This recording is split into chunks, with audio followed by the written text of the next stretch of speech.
Nothing like a little black smoke in the morning. Jeez, that thing's huge. Everybody's just fascinated with this hole in the dirt, huh? Hole in the dirt? Yeah. You guys want to see something cool?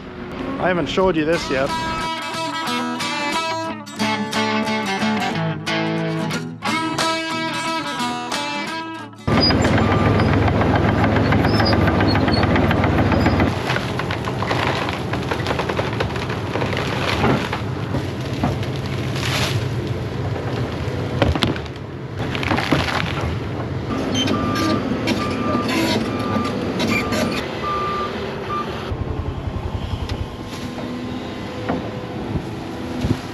The dirt that Dane had piled up here from yesterday, Mark is now pushing it onto the culvert that Dad and I put together yesterday to make this into a road.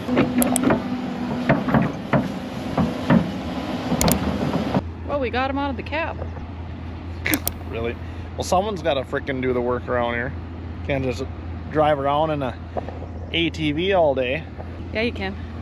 Anyway, we're eating gnats. Eat a pound of gnats and then you won't have to have lunch. So yeah, Steph told you we're building a crossing here. Yep. The 60-foot pipe, gonna fill it in, pack it down as we go. I just gotta bring some more dirt from the back to the front, so that's why I haven't really packed it in yet, so I don't run out of dirt. So I'm just laying it in here, and then as I get my back end cleaned up over there, then I'll move forward and I'll pack it down, and then I can start moving my way to the east. This is a really nice way of doing it here for us. We're putting a new field road in along the edge of the woods. Steph probably showed you the edge of the field. This way it puts us only a half mile off the highway. Otherwise we got 2 miles of gravel to the south and a mile to the gravel to the east. North is more than that. North is like 3 miles. So anyway, if we can cut down on the gravel driving on the trucks, you take many hundreds of trips, shave off 2 miles of gravel. That's just one direction. That will really add up. I mean, obviously you can't do anything where your fields are at. I mean, they are where they are, but if we can shorten this up, and it'll work out really nice. And on top of that, it'll kind of speed up our efficiency as far as getting into the yard and getting out of the yards. Because then now we'll be able to do it as a kind of a circle almost. Technically there shouldn't be a truck that meets another truck, so that should kind of, everything should be in a flow, more of a circle. It should be mainly an enter. Yeah. So yeah, I'm gonna go get my hoe. Bye. See ya. Oh, good morning. The day after Lake Day.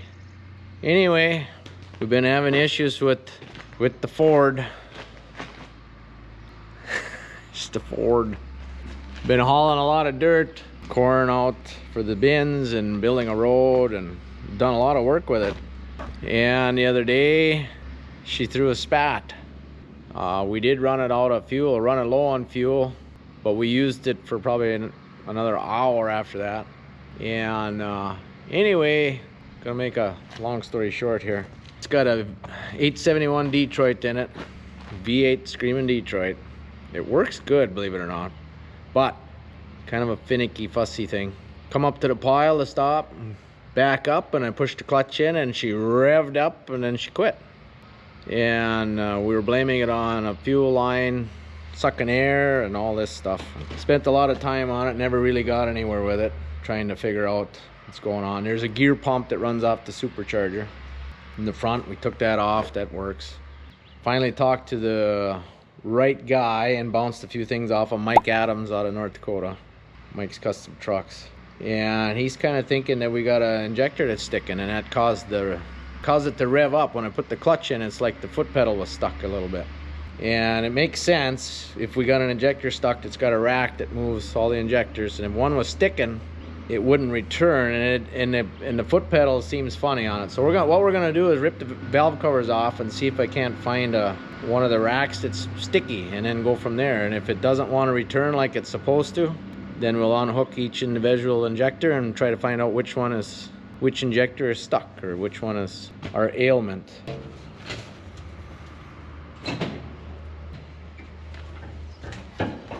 Screaming Detroit.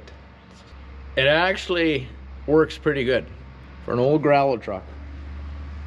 Extra loud in the cab. If you don't mind it, it's kind of fun. So anyway, get this valve cover off. I'm gonna start with this one just because there's nothing on it. The other side, we gotta take the air cleaner off. Not really, I guess. Maybe I can get the valve cover off without...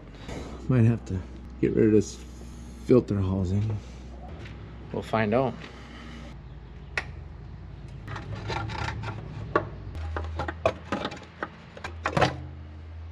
Would you looky there?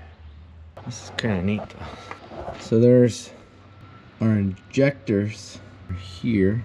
So this rod comes through here off this governor. Okay, so work with me here. We're just dissecting this. So I'm gonna unhook this pin so that I can manually run this rack without sharing it with the governors. Just playing with the rack here. It seems like it returns on its own. I don't know that we have any sticky ones here. On this side, I would dare say that we don't have any sticky ones on this side. The rack seems nice and free. So of course it's gonna have to be the other side that we're gonna struggle with. Oh, she's messing herself. I don't want to take this off if I don't have to.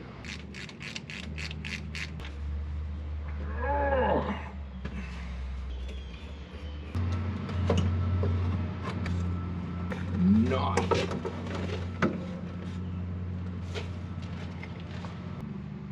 think we found our situation. Remove this pin on the rack here. I can't move this rack. It's solid. What I'm able to do is loosen this screw. It's in a fixed spot, you can't change it. And then I'm able to actuate that injector. I'm able to move that arm back and forth. This one was free, this one was free, this one was stuck. I got this screw out. Anyhow, I can't move that one. So I'm thinking that's the one. It's kind of a neat deal. This Detroit doesn't have an injector pump. The injectors themselves are pressurized by a gear pump driven off the front of the supercharger. It's a low pressure fuel system, but it's enough to atomize the fuel, I guess you could say. I believe that's my culprit, and I'm gonna tear after that. Made a few phone calls trying to find an injector now. Come to determine that the injector is a N65. Probably not very common. I'm pretty sure a guy can still get them. So in the meantime, I'm getting this ripped down. I got the lines off here. It's a supply and a return off this injector. And then I'm gonna take the whole assembly, take these two bolts out, take this whole rocker's arm assembly off, get it out of there. Probably not the proper way to do it. Party on. Good night, party on, Garth. Party on, Wayne. It's Wayne's World! Yes. I should be able to just leave this like this. Just tip this up like that. And take this bolt out. It holds the injector in place, and then pull this out. Just like that, just lickety split. Okay. So this injector's stuck in there. Found this pry bar. I think this is... There. There's the honey. So we got an N65. And this plunger right here is stuck. It just barely moves. And it should go all the way in and all the way out. Pretty neat. Never seen nothing like that. So now we gotta find us an injector. So that's that. I'm gonna set the cover back on there and keep it clean and keep it protected. On to the next project. Give you a little Monday update. We got Halverson's over here. This is Lee. He's running the machine. I tell you, I'm not exaggerating, but I honestly think he's one of the best skid steer operators. I know that's pretty lofty title, but he's got quite an eye. Don't tell him I said that. I don't want him getting a big head.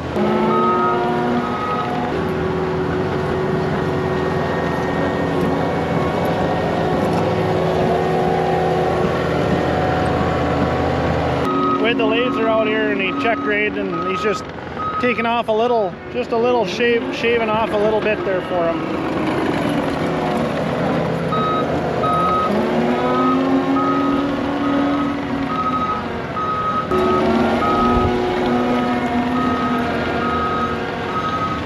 probably doesn't like me right in his way. But anyway, this is the dryer pad. This is the actual size of the cement pad. Now we're gonna add another 2 feet to 3 feet of material outside of it. When he gets this done, then he's got a packer he's gonna put on and we're gonna pack it down. Known Lee for a long time. We used to work at a dairy farm together. He was good at running skid steer then. Got Ivan hauling gravel. Getting tired of these 12-hour days in the truck? Nah. Not too bad? No. You know the road back and forth from the pit pretty good now. Yeah, I'll probably do it with my eyes closed. Don't try that. So we're just gonna wait for Lee to get out of the way, and then we're gonna pull up there like that, and you can see where Steph had left one. Yeah. We'll do the same thing. Okay. And that way he's got something to play with. Yep. It's fun watching a guy like that in the skid steer. He's really good. Yeah. Like, really good. I'd put money on him if we had a skid steer contest. He's gonna run me over.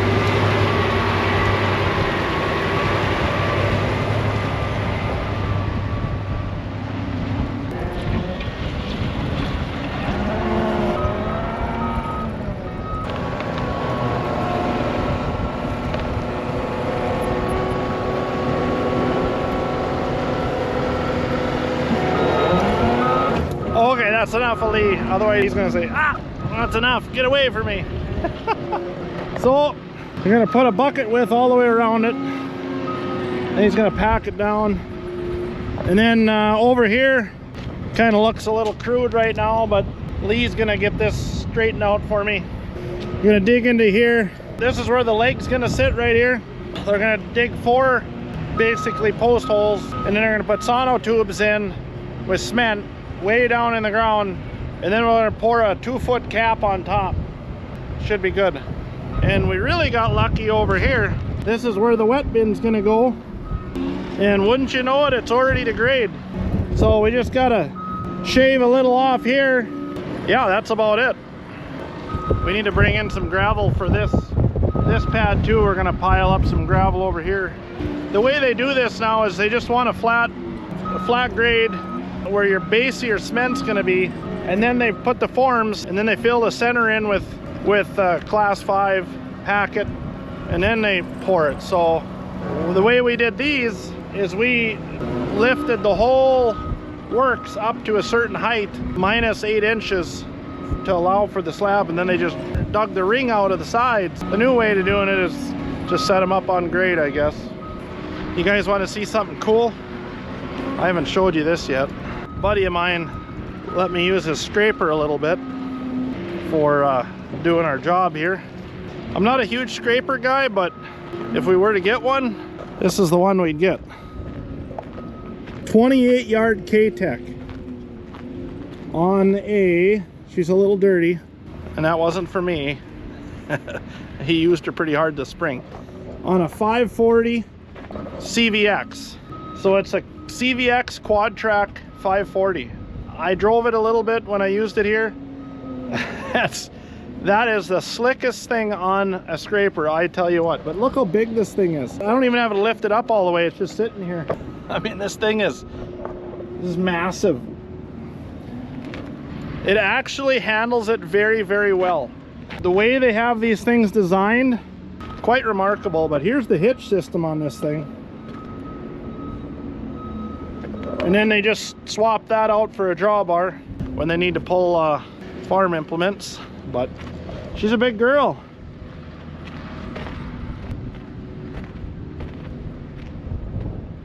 As soon as Lee's done with that slab, we're gonna take the water trailer, hence the water trailer sitting there, and we're going to water down the big pad, and well, actually all the pads, and then he's got a vibrator packer on the skid steer, and then we'll pack them down really nice. And I think we're supposed to get rain tonight or tomorrow, I'm not sure. But okay, so we're putting in a pile here. We got to put in 30 loads. It's really windy, so I hope you can hear me. You got to put 15 semi-loads per bin stockpiled. It's about 20 yards a load, I believe, 19, I don't know, somewhere in there. But anyway, we need a pile of gravel here. There she comes.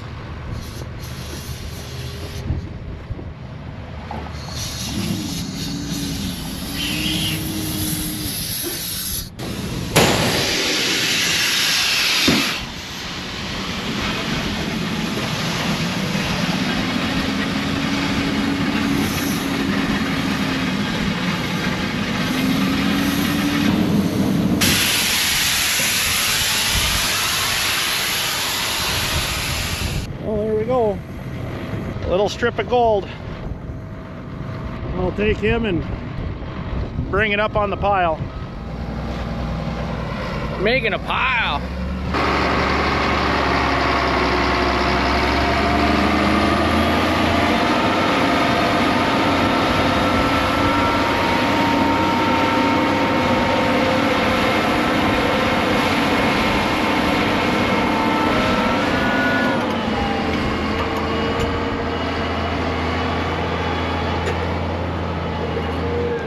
So this is a different kind of a silage pile.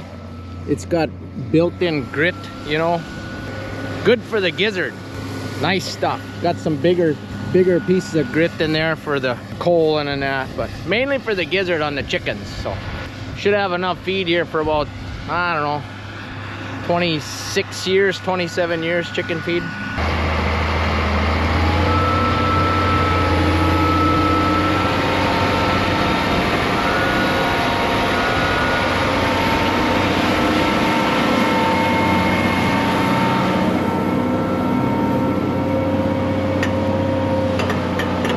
Nothing like a little black smoke in the morning. It's real nice. Well, anyhow, we got quite a bit to go yet, I guess. Another sunny day. We got a couple tenths of rain, I think. Well, 1/10 and a half, the 2 maybe. Probably just enough to water the weeds a little bit. I should be spraying right now instead of messing with dirt, which has really got my anxiousness going, because I know I should be in the sprayer, but I gotta also get this dirt work done for the guys coming tomorrow. So it's I guess just one of them deals. I'm gonna have to work around it. We have our class 5 stockpiled for our wet bin now. Now we're gonna stockpile our class 3. Basically just sand. And then after we stockpile some sand, we gotta run over to Warroad. We gotta pick up P-rock. It's just little rock the size of your fingernail, just little stuff. And that'll go in the bottom of the pit, put the pit in the ground, put the drain tile in, then we put the P-rock, then the class 3, and then we'll do a layer of class 5, a foot or 2 deep around the very top. Just trying to get everything staged up here so that way we're not waiting on product. So anyway, okay, I'm gonna put the sides in here. Well, we're gonna use this for stockpiling. We gotta pull the sides in, turn it into a box blade.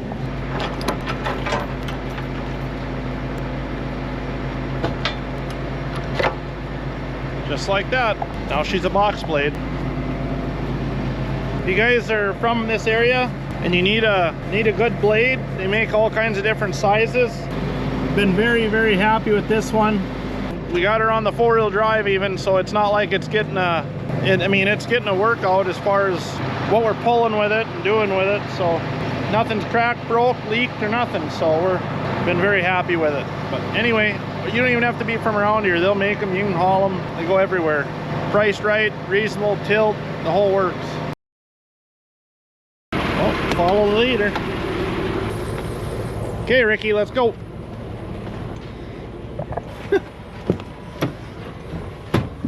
I'm not Ricky, you're Ricky.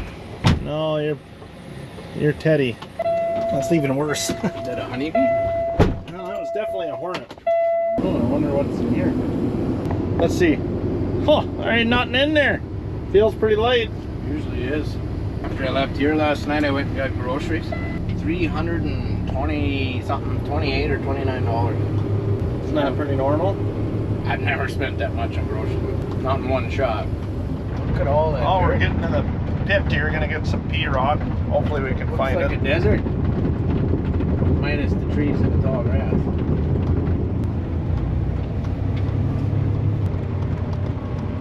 Oh, there's the P-rock right here. I'll just talk to the loader guy. He's gonna get us. Jeez, that thing's huge. It's a lot bigger than it looks. on the camera. I'm not even, I bet you the tires are taller than me. Okay, he's getting stuff figured out, and then we're gonna get loaded.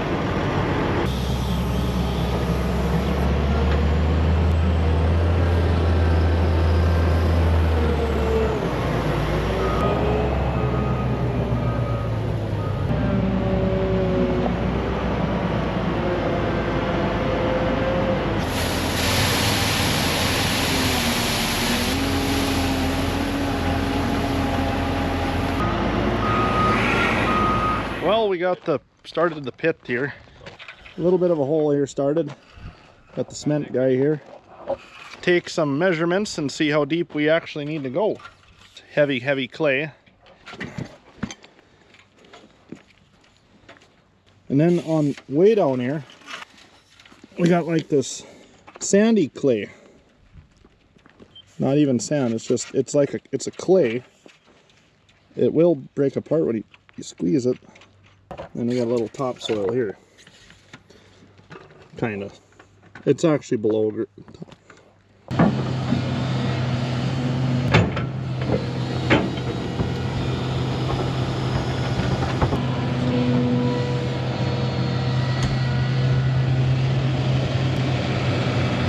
Just got back from Misselhorns in Argyle. Picked up a kit for laying drain tile down in the bottom of the pit in case there's water ever down there. The drain tile right here, 4-inch tile, 1.5 inch pipe connects to the pump.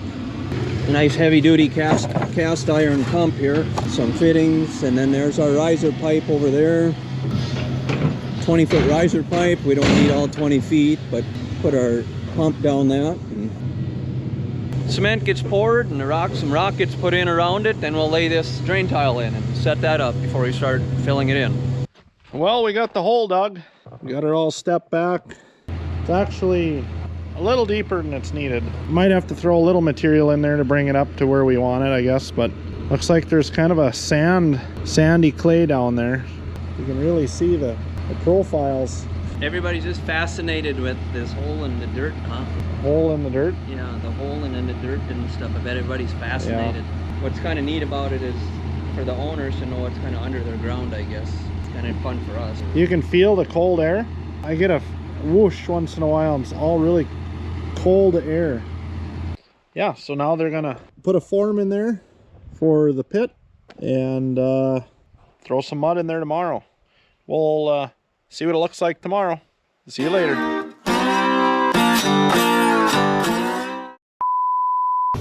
Do you have any grape papon? Papon! Do you have any grape papon? Yeah, nobody knows that. Either way, that thing isn't coming out of there.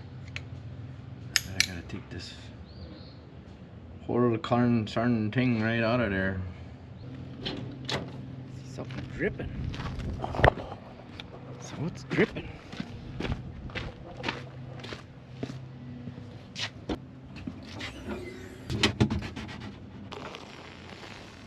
So hole in the jug. Always a hole in something. Yep, right there. Bugger. It's my favorite jug too.